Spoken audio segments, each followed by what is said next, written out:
Hello friends, आपको मैं एक घटना सुना रहा हूँ। जस्ट 2 मिनट पहले का घटना है ये। अरे यार, हम पूरा बका दिए चैप्टर बना के। मेरा जो ऑपरेटर था ना, वो स्टार्ट नहीं किया है। बाद में जब खत्म कर दिया तो बोला सर जी, हमने क्या हुआ जी? बोला सर रिकॉर्डिंग करना भूल गए। यार चलो कोई दिक्कत नहीं है, फिर से तैयारी कर लेते हैं, टनाटन से चलते हैं। पहले आप इसको सब्सक्राइब कीजिए, लाइक कीजिए, अगर बस शेयर करना चालू कीजिए फटाफट, क्योंकि ये टॉपिक ही ऐसा खतरनाक है कि आपका एग्जाम में 15 नंबर कंप्लीट। ये 15 नंबर आपको कोई काटने वाला नहीं है, इसलिए हम बोल रहे हैं आप फटाफट से सब्सक्राइब कीजिए, लाइक कीजिए और शेयर करना चालू कर दीजिए। चलिए आगे बढ़ते हैं। तो मुगल दरबार के बारे में पढ़ रहे हैं, बहुत इंपॉर्टेंट चीज है, चाहे आप पार्ट 1 में तैयारी क्यों नहीं कीजिए। चलिए आगे बढ़ते हैं, आपको बताएं कौन कौन क्वेश्चन पार्ट 1 में पूछता है, कौन कौन इंटर में पूछता है। चलिए पहला दे रहा है, यहाँ से हम सेंटेंस तैयार करें, यहाँ से पार्ट को स्टार्ट कर रहे हैं। तो दिया है मुगल प्रमुख मुगल शासक, यानी ये जो बुक हम पढ़ेंगे ना, इसी बुक में पढ़ना है, इसी के बारे में। तो इसके बारे में जानने से पहले जन्म से लेकर क्रियाक्रम तक का हम कहानी बताएंगे आपको। टेंशन नहीं लेना, ऑब्जेक्टिव का एक खंडान निकाल के रखे हैं यहाँ पर से। चलते हैं, पहला दे रहा है शासक, समय, पुस्तक और लेखक, कि किसने कौन सी पुस्तक लिखवाई अपने शासन काल के दौरान में, उसका पूरा बखान यहाँ दिया गया है। सबसे पहले शासक आया मुगल वंश में बाबर। उन्होंने ही सबसे पहले मुगल वंश की स्थापना भी की थी। लेकिन चलते हैं कब क्या हुआ है, उसके साथ कौन कौन सी पुस्तक रचना की है, चलते हैं। तो बाबर 1526 से लेकर 1530 ईस्वी तक इसका शासनकाल माना जाता है। इन्होंने अपने शासनकाल के दौरान में कुछ पुस्तकों की रचना करवाई, जिसमें पहला आ रहा है बाबरनामा और तुजुक-ए-बाबरी, जिसकी रचना स्वयं की है। क्वेश्चन है, आपको पूछेगा तुजुक-ए-बाबरी किस भाषा में लिखी गई है, तो आंसर मारिएगा तुर्की भाषा में। नेक्स्ट चलते हैं, आगे और बढ़ते हैं। उसका उत्तराधिकारी आया हुमायूं। हुमायूं का शासनकाल 1530 से लेकर 1540 माना जाता है। हालांकि और भी है, क्योंकि 1540 के बाद अनेक युद्ध होने का बाद भारत को छोड़कर भाग गए थे। लेकिन जैसे अकबर का जन्म हुआ, उसके शासनकाल में उजाला फिर से आना चालू हो गया, इसलिए वो 1556 में लगभग वो डेट किए थे। तो इसलिए हम 1540 तक विशेष पे इसलिए मानेंगे कि वो भारत में उस समय वो शासन किए थे। तो उन्होंने एक पुस्तक की रचना करवाई, हुमायूंनामा, और उसकी रचना करने वाले कौन थी, उसी की बहन, उसका नाम था गुलबदन बेगम। आगे चलते हैं, हुमायूं का उत्तराधिकारी आया अकबर। अकबर का शासनकाल 1556 से लेकर 1605 ईस्वी तक आती है। इसमें उन्होंने 3 पुस्तक की रचना करवाई। पहला दे रहा है अकबरनामा, इसकी रचना अबुल फजल ने की। फिर बता रहा है तबकाते अकबरी, जिसकी रचना निजामुद्दीन अहमद ने की। फिर दे रहा अगला मुंतखब उल तबारीख, इसकी रचना अब्दुल कादिर बदाई ने, इसका पूरा नाम है अब्दुल कादिर बदाई ने की थी।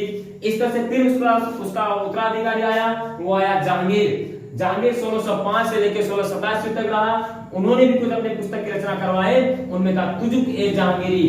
वो खुद लिखे अपने से तुजुक-ए-जहांगीरी, जिससे हमें जहांगीर के बारे में पूरा जानकारी मिलती है। फिर आता है इकबाल-नामा-ए-जहांगीरी। तो इनकी रचना किसके द्वारा करवाया गया था, मोतबी खां बख्शी के द्वारा। फिर इसका उत्तराधिकारी आया शाहजहां का शासनकाल, ये 1627 से लेकर के 1658 ईस्वी। इन्होंने भी कुछ पुस्तक की रचना करवाई अपने शासनकाल में। एक पुस्तक का नाम था पातशाहनामा, जो मोहम्मद अमीन कज़वी ने की। फिर पातशाहनामा दूसरा पार्ट भी, इसका दो पुस्तक है, तो दोनों लेखक अलग अलग है। उनका नाम है अब्दुल हमीद लाहौरी। फिर दे रहा है चार चमन, जिसकी रचना चंद्रभान ब्रह्मन द्वारा करवाया गया।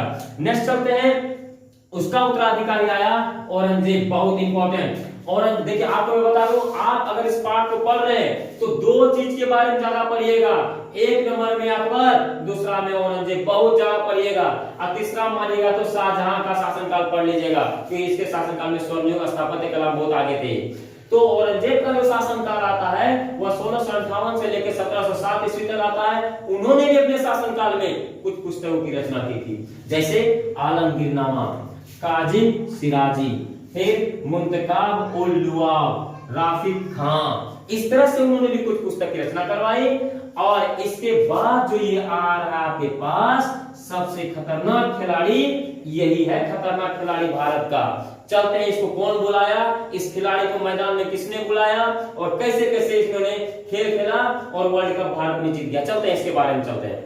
तो बाबर, इनका शासनकाल बताया जाता है 1526 से लेकर 1530 ईस्वी। इनका शासनकाल कब से कब तक, 1530 से लेकर 1526 से लेकर 1530 ईस्वी। तो पहला क्वेश्चन आपको एग्जाम में हर हाल में पूछा जाता है, किसी भी कंपटीशन एग्जाम में जाइए तैयारी कीजिए, आपको एक क्वेश्चन पूछेगा। कौन सा क्वेश्चन? कि मुगल वंश के संस्थापक कौन थे? तो आंख मूंद करके एकदम दिव्या बुता करके मार देना क्या? बाबर।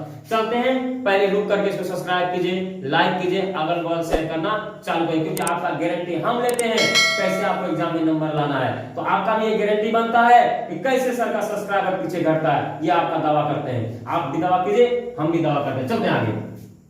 बाबर का पूरा नाम क्या है? ये एक क्वेश्चन, एक घटना बताते हैं। हम एक बार एग्जाम देने गए थे ना यहाँ गुवाहाटी में, तो हमको ये क्वेश्चन वहां पूछा था ग्रुप डी में एक बार, बहुत दिन हो गया, उस समय एक बार पूछा था हमको कि बाबर का पूरा नाम क्या है। तो इसलिए हम बताते हैं, आप कोई भी एग्जाम का तैयारी करते हैं तो इस सब क्वेश्चन को ध्यान में रखिएगा, क्योंकि जितना हम क्वेश्चन पढ़ा रहे हैं, आप आईटीआई चाहे रेलवे चाहे NTPC group D Bihar SSC जिसका तैयारी करते हैं, आप उठा के देख लीजिएगा। जितना हम क्वेश्चन पढ़ा रहे हैं नहीं मिलेगा तब बोलिएगा सर आपके पास से नहीं फंसा क्वेश्चन। चलिए, तो जहीरुद्दीन मोहम्मद बाबर उनका नाम था। नेक्स्ट चलते हैं, पानीपत की प्रथम लड़ाई कब तथा इस युद्ध में किसकी हार हुई?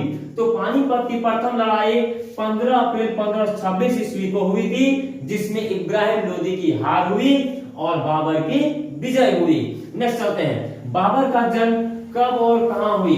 बाबर का जन्म कब और कहां हुई? तो बाबर का जन्म 14 फरवरी 1483 ईस्वी को, देखिए 14 याद कर लीजिएगा, 14 फरवरी 1483 ईस्वी को फरगना में हुआ था।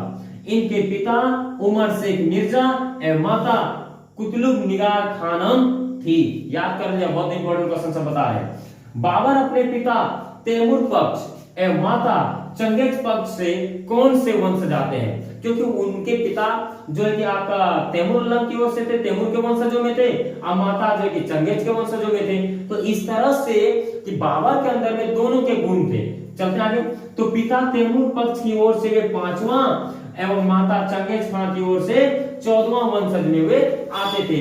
नेक्स्ट चलते हैं, बाबर की मां कुतुब निगार खानम किसकी पुत्री थी? बहुत इंपॉर्टेंट, किसकी पुत्री थी? आंसर मानिएगा, मंगोल शासक यूनुस खान की पुत्री थी। बाबर को चगताई तुर्क क्यों कहा था? बहुत ज्यादा इंपॉर्टेंट है, बहुत ज्यादा।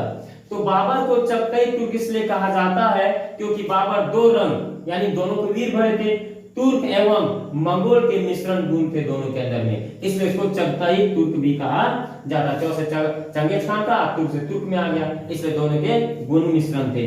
आगे चलते हैं, बाबर के पिता उमर शेख मिर्जा की मृत्यु कब हुई? बहुत इंपॉर्टेंट क्वेश्चन दे रहे हैं आपको, तो आंसर मान लेगा 8 जून 1494 ईस्वी को।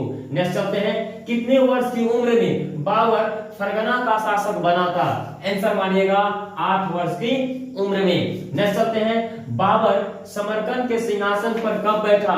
तो आंसर मानिएगा 1497 ईस्वी में। सबसे ज्यादा इंपॉर्टेंट बात यहाँ ये रहा कि बाबर के पिता जो थे उमर शेख की मृत्यु वो 8 वर्ष में हुए थे, और कितने वर्ष की उम्र में वो शासन में राजगद्दी संभाल रही है। बहुत इंपॉर्टेंट क्वेश्चन आगे बताया आपको। बाबर समरकंद के सिंहासन पर कब बैठा? तो आंसर आपका मानिएगा 1497 ईस्वी में। नेक्स्ट चलते हैं, सेवानी खां जिसका नाम उज्बेक था, क्या नाम था? सेवानी खां, लंबा भी नाम इसका। सेवानी खां उज्बेक ने बाबर को कब हराया? तो 1501 ईस्वी में हराया। नेक्स्ट दे रहा है, बाबर काबुल का शासक कब बना? बहुत इंपॉर्टेंट, बहुत ज्यादा इंपॉर्टेंट ये क्वेश्चन है। बाबर काबुल का शासक कब बना? तो आंसर मानिएगा 1504 ईस्वी को। बहुत इंपॉर्टेंट क्वेश्चन है ये, इसलिए आपको बता रहे हैं, सब क्वेश्चन को ध्यान में रखिएगा, मैं भूलिएगा नहीं। उज्बेक खां सरदार अब्दुल्ला खान ने पुनः समरकंद को कब जीता?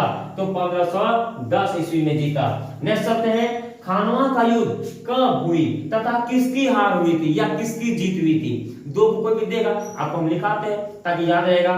तो 17 मार्च याद कीजिएगा, 17 मार्च 1527 ईस्वी को बाबर एवं राणा संगा के बीच हुई, जिसमें बाबर की जीत हुई और राणा संगा की हार हुई। चलते आगे क्वेश्चन की ओर बढ़ते हैं। भारत में आक्रमण करने के लिए बाबर को किसने बुलाया था? बहुत ज्यादा इंपॉर्टेंट है ये, कई बार क्वेश्चन बिहार से पूछा जा चुका है कि भारत में बाबर को आक्रमण करने के लिए किसने बुलाया था? तो पंजाब के सूबेदार, कहां के? पंजाब के सूबेदार दौलत खां लोधी एवं आलम खान ने बुलाया था। यही देखिए बाबर आया और क्या करके चला गया। यहाँ पर चलते हैं आगे और आगे बढ़ते हैं। चंदेरी का युद्ध कब और किन के बीच हुई थी? तो 29 मार्च 1528 ईस्वी को मेदिनी राय के बीच हुई थी, जिसमें मेदिनी राय की हार हो गई थी। लिख लीजिएगा यहाँ, मेदिनी राय की हार हो गई थी।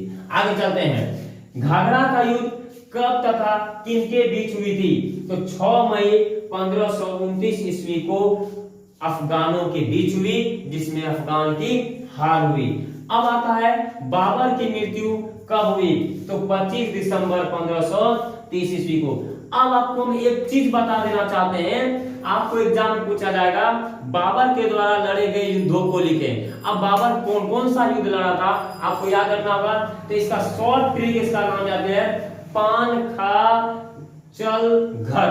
आपको एक शॉर्ट ट्रिक बता रहे हैं, पान खा चल घर। देखिए पान खा चल घर। पौ से हो गया पानीपत का युद्ध, खा से हो गया खानवा का युद्ध, और चौ से हो गया चंदेरी का युद्ध, और घौ से हो गया घाघरा का युद्ध। इस तरह से बाबर द्वारा लड़ा गया भारत में 4 युद्ध था, और चारों के चारों युद्ध को किसने जीता था? तो बाबर ने जीता था।